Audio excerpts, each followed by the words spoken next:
pinagkakaisahan nila si Sara Duterte. Ang problema, ang taong bayan, very discerning, matatalino ang mga Pilipino. Nakikita nila, bakit kaya ganitong ginagawa nila kay Vice President Sara? Ngayon, napagtanto ng mga Pilipino ang ganito. Kaya ayaw nila kay Vice President Sara dahil ayaw makisama sa kalokohan nila. Doon pa lang sa DepEd na nagsingit, nag-insert ng napakalaking halaga na inayawan i-implement ni Vice President Sara, doon pa lang nakita na nila na hindi sila magkakaroon ng pakinabang kay Vice President Sara.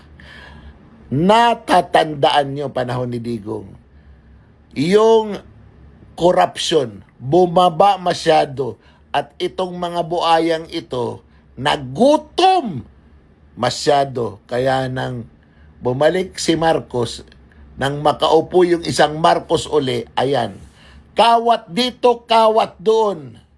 Dahil nga nahirapan ng panahon ni Digong.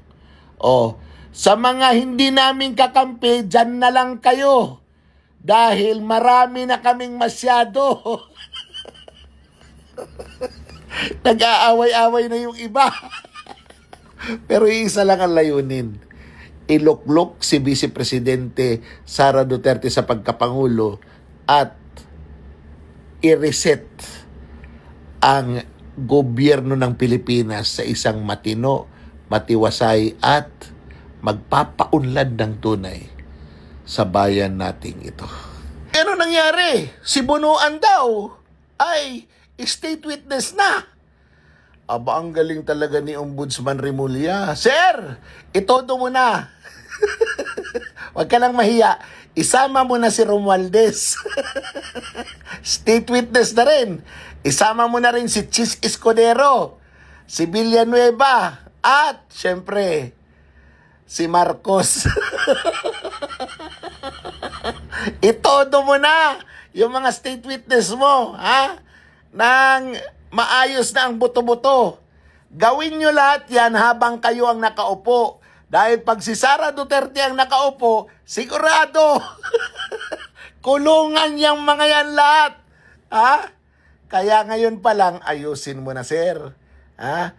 I-acquit mo na sila ngayon. I-state witness mo na sila ngayon para walang problema sa 2028. Ha? Ganun ang gawin ninyo. Kasi wala talaga kayong magagawa. Mahal ng taong bayan si Sara Duterte kahit anong gawin nyo pa. Sirain nyo man ang sirain yung tao, walang naniniwala sa inyo na matinong Pilipino.